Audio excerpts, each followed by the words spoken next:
Hello everyone, y'all know who it is, the one, the only, Metro Meta, and I'd like to welcome you to this 2019 podcast. Some of you guys might notice, this should be one of my very first actual video edited podcasts, so if you want to take a look at that, I encourage you to check out the 26th and Glencoe Media YouTube page. 2019, we wanted to do something different, diversify our content, and my show was on the chopping block. So let's go. Let's get to it immediately. Our quote for this episode is appropriately "New Year, New Me" by assumingly some annoying girl on Twitter. But enough of that. Today, we are going to talk about something very interesting to me. It's a new year, so you need a new you. How about a video game player? Our question this week: what makes an interesting video game player? So sit back, relax, and remember to rise above.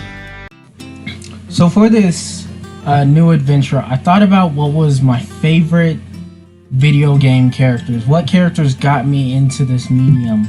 And the character that came to mind, of course, was Aloy from Horizon Zero Dawn. That game, from the moment I saw it, it was the reason why I wanted to play games. I looked at that and I said, I need to know what's going on. I need to know that story. I think part of the reason why Guerrilla Games started calling her iconic before the game even came out, before people even knew who Aloy was because they were confident in her, because she inspired people. This was her story. She, to a large extent, was a very cookie-cutter female character, to the extent of a more liberal perspective of what they think female characters should be. You could have slotted her into Wonder Woman. She might have fit in just as well. But it's the world that helped define who Aloy was. The world of, how do I understand this machines? Her trying to understand everything around her and everybody around her and what she relied on. She was a loner, yes, but she also was able to make friends, and you got the feeling that you could start to understand how and why people in this world start to look at her the way she is. She was different to other video game characters because she didn't fit into the traditional, let's just put a brunette white dude, make him bulky, and throw him in a game. She had an interesting design. She had an interesting voice. She had an interesting story that went along with her. She wasn't somebody who you could put in any other female character and the story would have made just as much sense. You couldn't replace her with Lara Croft or somebody and it would have still made sense. She had to be Aloy. She had to be who she was, and where she had been and what she had seen helped define her both as a character and as a person. Of course, when it comes to video games, the thing you have to also take into account is video games' propensity or their ideal of putting the character in the hands of the player. Making sure that the player is the person who's controlling everything. And when you put this into a game, it's difficult to give the character their own character because you want the player to put their mind in that person's mind. They want you to be that character. So when it comes to developing a main character and a character that people will still find iconic and enjoy, you want a character who will fit into the game but also exemplify it. I think one of the best examples of this is the Persona 5 character of you name him, but Akira is what people like to call him.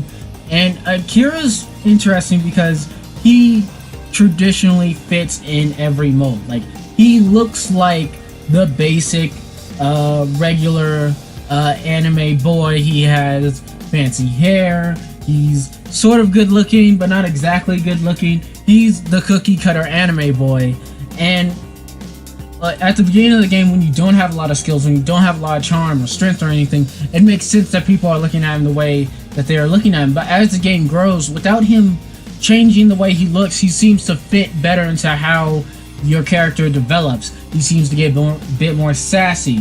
His dexterity grows. He spins his pen around a bit more. He seems a bit more fit for the job that he is doing, and it makes sense to you as the player that this person is growing and changing, even though they didn't change a single thing on him besides maybe the outfit he wears. And that, I think, is what you should strive to do in third-person games, is to create a character that people believe is there and believe that is growing, even if no examples of growth have been shown. So I'd like to end on this note: the ideal that a video game character should define the game and define the story.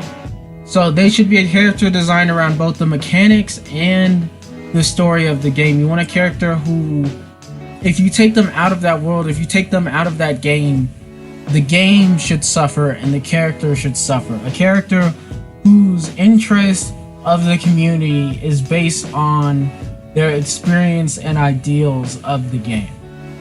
But that's all I have for you guys this week.